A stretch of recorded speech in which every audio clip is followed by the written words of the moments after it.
Welcome to Dan's Talks. My guest this morning is Susan Kaufman, an author who's come out with at least two books that have the same title almost. One is called Walk With Me New York, and the other one is called Walk With Me in the Hamptons. And I guess we'll be talking about what they comprise in a few minutes, but I'd like to ask first what made you think to do this? Have you done other towns, or is this your first two? The New York book was my first book, which came out in May of 22. And I've never done a book before. I had never done a book before, but I had worked in magazines for 35 years as a fashion editor and an editor-in-chief. And I always did my own photography.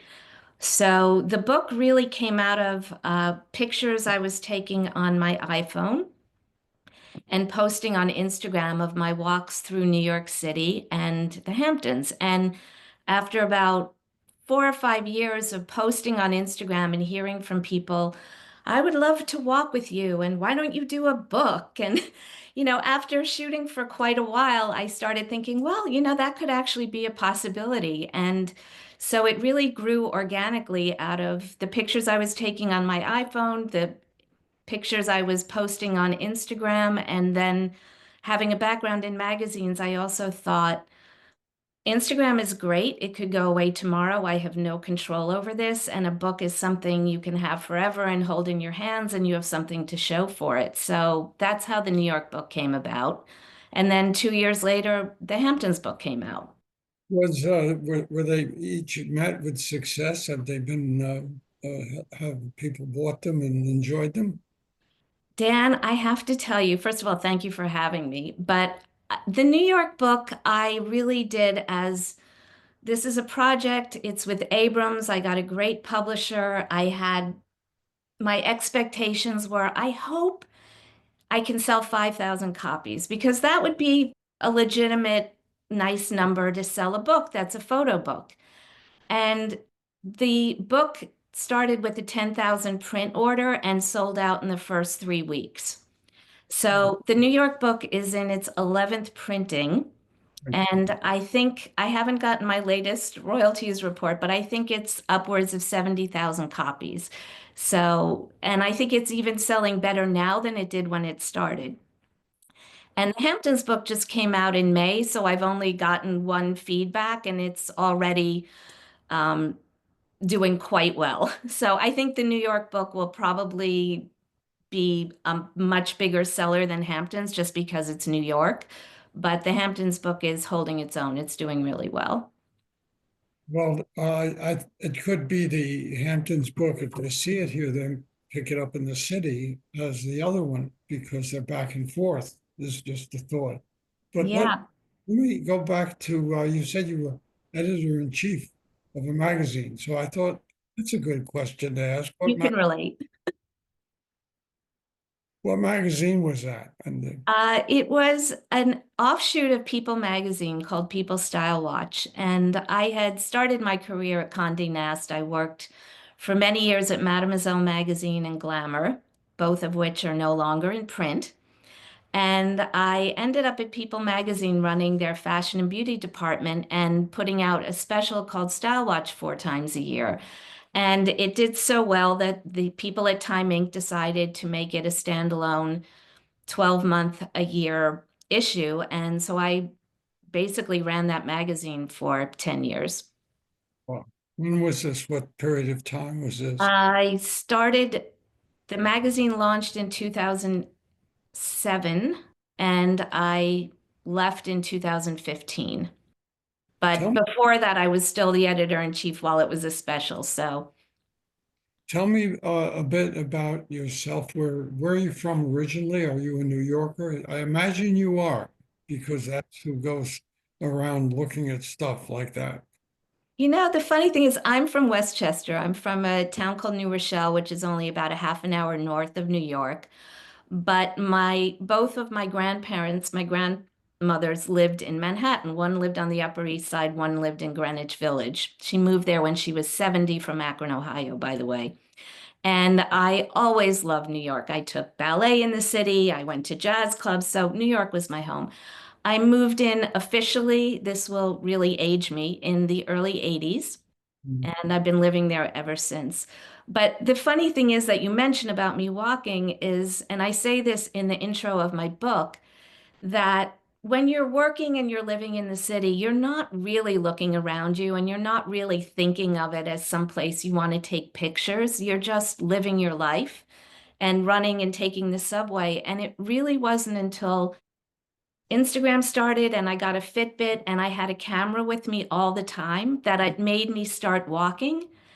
And I started noticing things around me that were, I live in the middle of Greenwich Village on near one of 10th Street between 5th and 6th Avenue is one of the most beautiful blocks in New York and historic. And so I would just start walking and thinking, wow, that's a beautiful door. That's a beautiful building. What a charming shop. And I literally fell in love with New York City again when I started walking and really looking at it. And that was one of the messages I hope to get across in the book. It's where you live, like take the time to really look around you because you can really discover some incredible things, not So just on vacation. we'll get back to New York, but I wanted to ask you more also, of course, about the Hamptons because Right. that's podcast is based. Um, what did you find here to take pictures for the book to be that where it may be interesting rather than the obvious? I mean, the lighthouse is obvious. So what's Yeah, I ended with the lighthouse. That's probably the most iconic and not really what I normally would shoot, but I just felt I'd be remiss if I left it out. And I tried to take an angle of it where you see flowers and it's in the distance, so it's not your typical on the edge of the cliff, that iconic lighthouse picture. But I love the intimate and the personal, so that's why I say walk with me because I love Sag Harbor specifically because it's such a great little walking village and it's feels to me sort of like the West Village in New York. And I've been coming out here since the 60s. And we bought our house in Amagansett in 1997. So again, I really wasn't taking pictures until I started posting, but I'm really attracted to the historic and the charming and the shingles and the cottages and the beauty that's been here for centuries, not the modern houses, not the I really have a sense of history when I'm looking at the Hamptons. Mulford Farm and Home Sweet Home, it's one of my favorite places to shoot. Home Sweet Home is the cover of the book. So it's really the iconic, timeless charm of the Hamptons.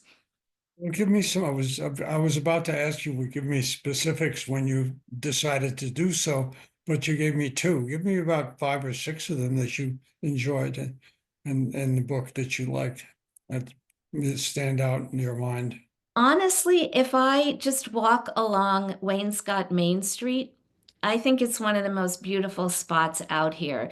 You have the Conklin House, which is this beautiful Victorian gingerbread, looking out over a cornfield in the summer and a pumpkin field in the fall. And then you walk along, and I say it in the book, it's like stepping back in time because so many of the original buildings are there. It still has a very rural feeling. So that's one of my favorite places to walk and shoot. And, I discovered the Osborne Flower Girls has an old truck, then they sell the hydrangeas, and I met the owner of it. And you meet people when you're doing this too. So many of the houses that I've shot in Sag Harbor on Suffolk Street are some great the sea captains' houses that have been renovated. And I shoot a lot of them all the time. And some of the owners now follow me on Instagram and have invited me in to see them. So it's funny because people have such pride of home here, especially when it's an historic home and has a story to tell.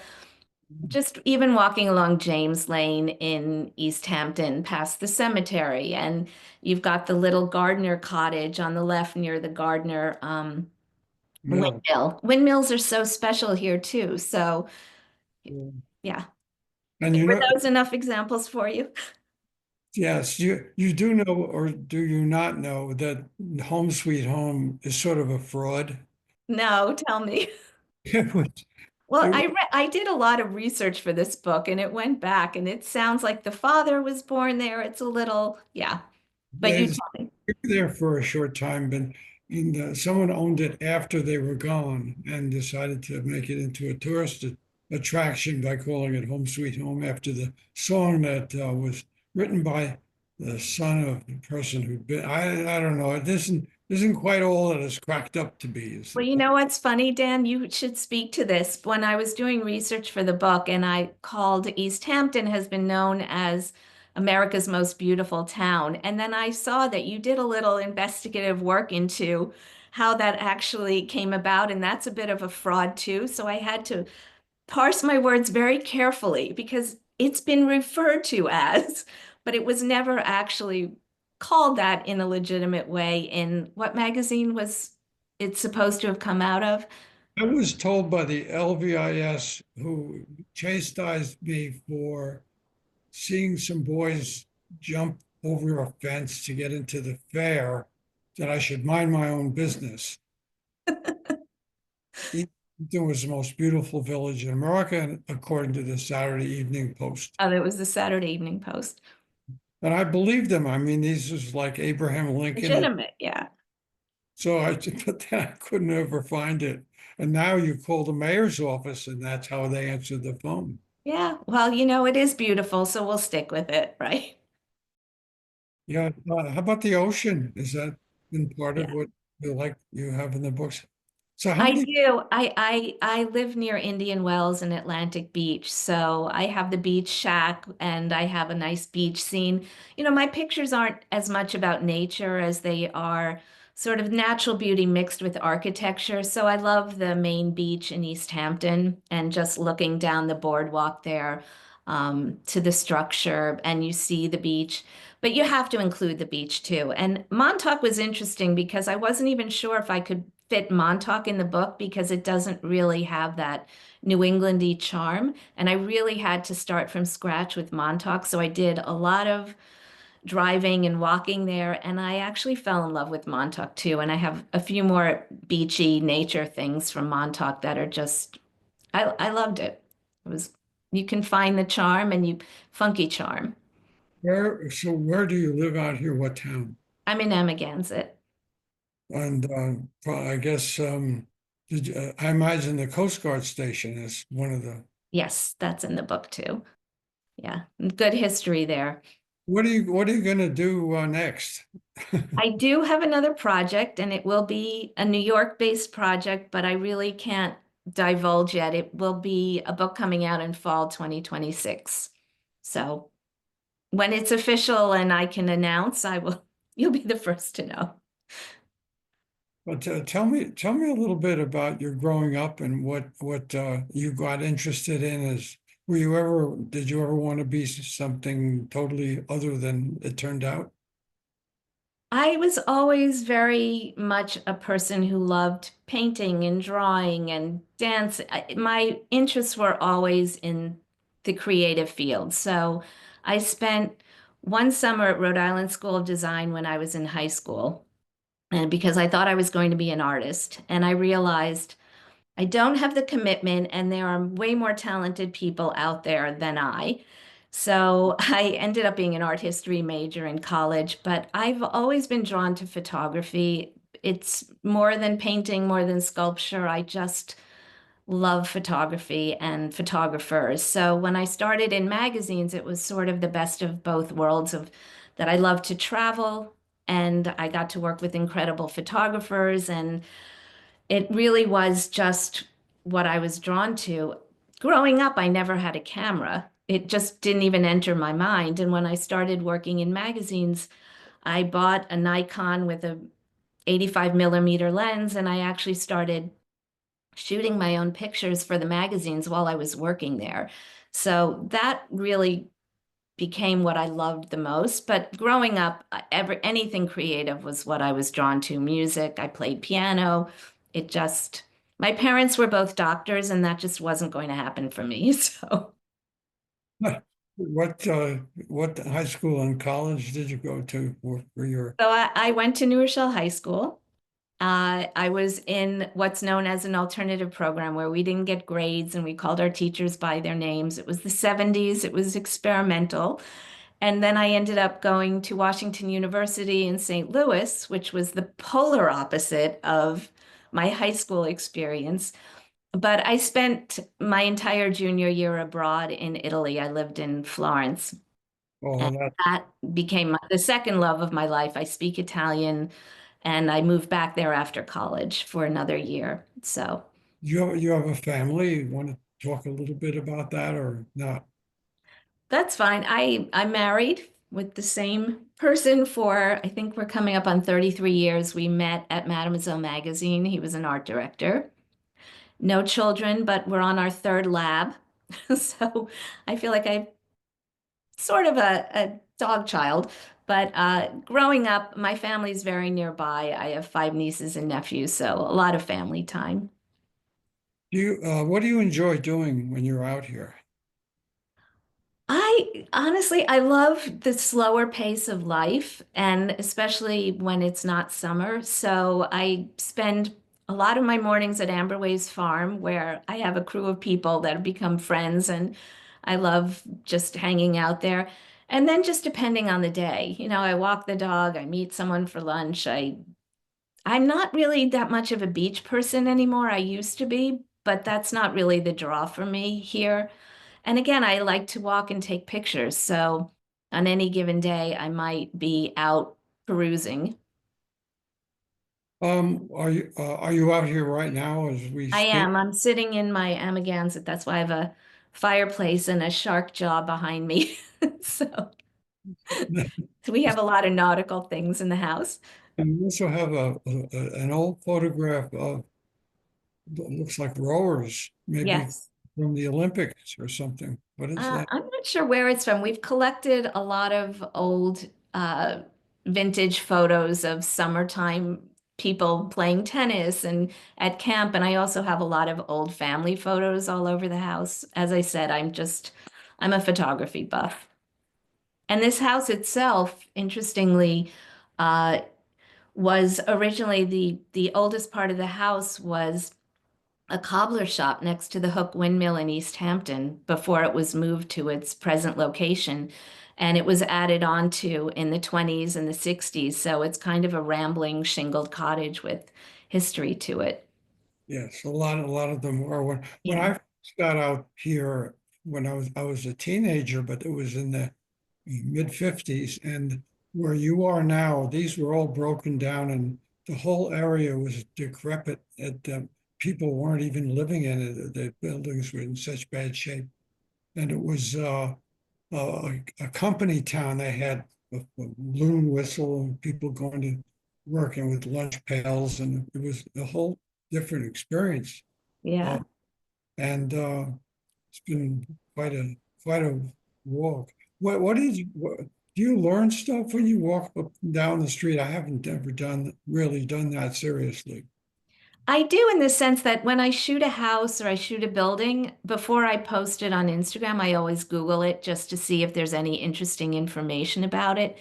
And the funny thing is, I've shot a lot of houses. I have absolutely no idea who lives in these houses and also in the city. And I'll post something and people will say, "Oh, did you know that's so and so's house?" So it ends up being some, pretty major celebrity. And I never put that in my comments because I don't want to out anybody or show people where they live, but I guess it's pretty common knowledge. So I've had a lot of those discoveries too. And I was like, "Oh, that's interesting. I never knew that." I actually, what I meant, and we'll close with this, I was more interested to hear what the talk of the street is. If you Oh. walk, have you been out yesterday? Did you get out? It was a holiday. Yeah, no, I was at Amber. I hear a lot when I'm at Amber Waves. You can get a lot of very interesting conversations because it's packed pretty tightly. So walking, I'm not really listening to people or paying attention to the word on the street. But when I'm having my coffee, you get some interesting conversations. Yes, you do. Well, it's been very interesting talking to you. I was wasn't going to mention this, but I was contacted about 3 years ago by Vaseline, the publisher in Paris, uh, to write the commentary to a big photo book, I which, love your book. It's a beautiful book. yeah, and all those pictures are in there were just given to me. In other words, work around those. And so when I saw what you were doing, and I thought that was a wonderful way to do it. So I thought, I ought to It's a get. very different take, but each one, I mean, Aceline does really exquisite books and they really capture not just what a place looks like, but the people. And it's a very different sort of book, but beautiful. So if you want a giant coffee table book, you buy the Aceline Hamptons. And if you want the book that sits on top, which is a bit smaller and a little more intimate, you get Walk With Me Hamptons. Well, thank you for being on the Thank you platform. so much for having me. It was a pleasure. Thank you. Bye Thank you. bye.